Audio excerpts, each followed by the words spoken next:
এই কামটো কৰা ছোৱালী গোটেই দিন মাথো আপোনাৰ কথা ভাবিব।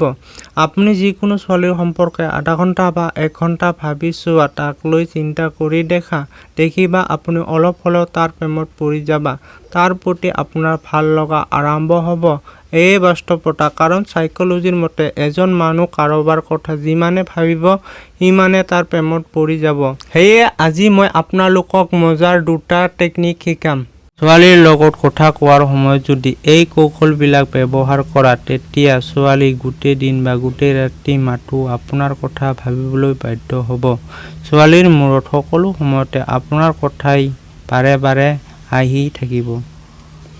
আৰু সকলোতকৈ ডাঙৰ কথাটো হ'ল, আপুনি যদি এই কৌশলবিলাক ব্যৱহাৰ কৰা, তেতিয়া ছোৱালী আপোনাৰ সকলো সময়তে কথা কোৱাৰ কাৰণে মন কৰিব। তেতিয়াহ'লে ফ্ৰেণ্ডছ, আৰু দেৰি কিয়? আহা তেতিয়াহ'লে চাওক। ছোৱালীৰ লগত কথা কোৱাৰ সময়ত কৌতূহল বা ৰহস্য তৈয়াৰী কৰি কথা শেষ কৰিব। কি বুজিবলৈ টান হৈছে?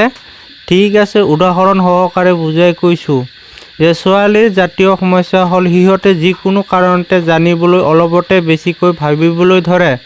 আৰু ছোৱালীৰ মাথো এই দুৰ্বলতাকে প্ৰয়োগ কৰি ভাৰতবৰ্ষৰ টিভি চিৰিয়েলবিলাক ব্যৱহাৰ কৰি আহিছে।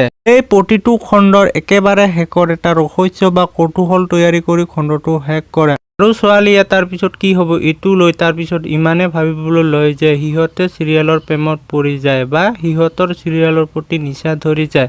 তেতিয়া আপুনি ঠিক ছোৱালীৰ এই গোপন ঠাইত হাত দিব লাগিব, মানে ছোৱালীৰ এই দুৰ্বলতাকে ব্যৱহাৰ কৰিব লাগিব।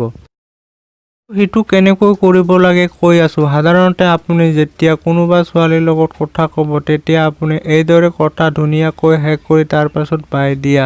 যিটো কথা শেষ কৰাৰ পিছত ছোৱালী আৰু আপোনাৰ লগত কথা পাতিবলৈ কোনো কৌতূহল নাথাকে, তেতিয়াহ'লে ছোৱালীয়ে পিছত দেখাৰ আগতে কিয় ছটফটাই থাকিব? আৰে আপোনাৰ লগত পিছত কথা কোৱাৰ কাৰণে আগতে কিয় মন কৰিব?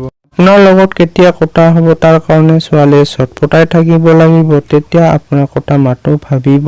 আপোনাৰ লগত যেতিয়ালৈকে ছোৱালীজনী কথা ক'বলৈ নোৱাৰে, তেতিয়ালৈকে আপোনাক মিছ কৰিব।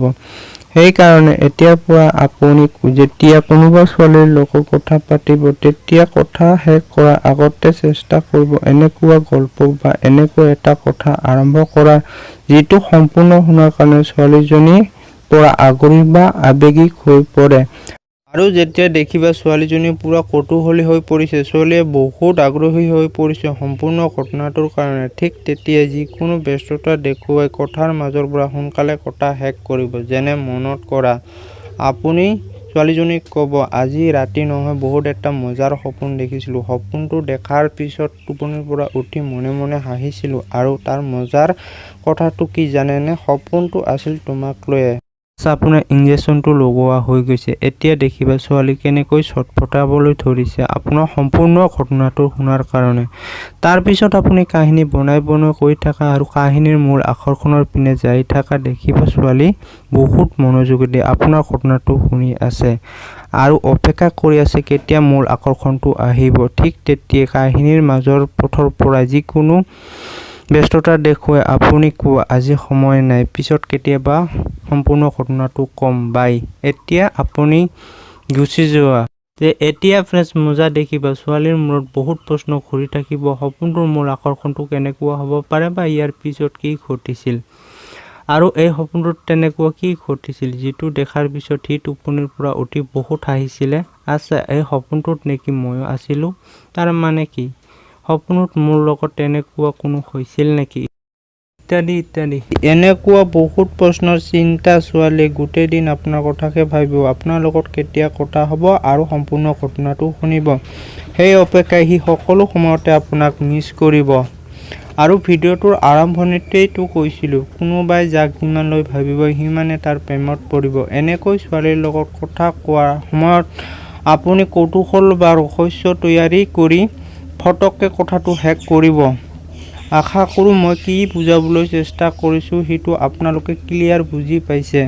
আৰু এই অভ্যাসটো বা কৌশলটো আপুনি যদি কৰি বুজি পোৱা, তেতিয়াহ'লে যিকোনো ছোৱালীক আপুনি আপোনাৰ প্ৰেমত পেলাব পাৰিব বা যিকোনো ছোৱালী আপোনাৰ কথা সকলো সময়তে ভাবিবলৈ বাধ্য কৰিব পাৰিব। এতিয়া আপোনাৰ মুখত এটা প্ৰশ্ন আহিব পাৰে, মই সপোনৰ যি উদাহৰণটো দিছোঁ এইটো কিয় দিছোঁ? আচলতে এইটো উদাহৰণ দিয়াৰ উদ্দেশ্য এইটোৱে নহয় যে মই আপোনাক কৈছোঁ যে আপুনি ছোৱালীজনীক এইটোৱে ক'ব লাগিব। মইতো জাষ্ট উদাহৰণ দি আপোনাক বুজাইছোঁ যে কেনেকৈ কৌতূহল বা ৰহস্য তৈয়াৰী কৰি কথা শেষ কৰিব লাগে। হঠাৎ মূল কথাটো হ'ল কৌতূহল বা ৰহস্য তৈয়াৰী কৰি কথা শেষ কৰা। আৰু এইটো আপুনি যিকোনোভাৱে কৰিব পাৰিব। যেনে আপুনি ছোৱালীজনীক ক'লে তোমাৰ 3টা কাৰণত মোৰ বহুত ভাল লাগে। তো এইটো শুনাৰ পিছত ছোৱালীয়ে নিশ্চয় কৌতূহলী হৈ যাব।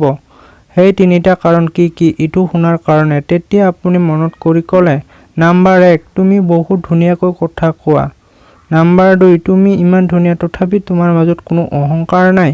আৰু নাম্বাৰ 3 এইটো ক'ব নোৱাৰো তোমাৰ মনটো বেয়া কৰিব পাৰা। বাছ ইঞ্জেকশ্যনটো মাৰি দিলা। এতিয়া এই 3 নম্বৰটো নুশুনালৈকে ছোৱালীয়ে ৰাতি টোপনি যাব নোৱাৰিব। ইফালে আপুনি হঠাৎ কৰি কোনোবা ব্যস্ততা দেখুৱাই বায়েদি গুচি যোৱা। এতিয়া খেল চোৱা। ছোৱালী গোটেই দিন ইটো লৈ ভাবি থাকিব আৰু আপোনাক মিছ কৰি থাকিব। বহুতে হয়তো ভাবিছে পিছত যেতিয়া ছোৱালীজনীৰ লগত কেতিয়াবা কথা হ'ব তেতিয়া ছোৱালীজনীয়ে এই 3 নম্বৰটো শুনিবলৈ বিচাৰিব। তেতিয়া কি ক'ম? যি মন যায় তাকে কৈ দিয়া, তাতে আকৌ কি আছে? ছোৱালী গোটেই দিন আপোনাৰ কথা ভাবিছে, আপোনাৰ পৰা এইটো শুনাৰ কাৰণে ছটবটাই আছিলে। আপোনাৰ লগত আৰু বা কেতিয়া কথা হ'ব সেইকাৰণে আপোনাক মিছ কৰিব। আৰু কি লাগে? এতিয়ালৈকে যদি মোৰ চেনেলটো ছাবস্ক্ৰাইব কৰা নাই ছাবস্ক্ৰাইব কৰিব, কাষত থকা বেল আইকনখন বজাই দিব, লাইক কৰিব, কমেণ্ট কৰিব আৰু শ্বেয়াৰ কৰিব।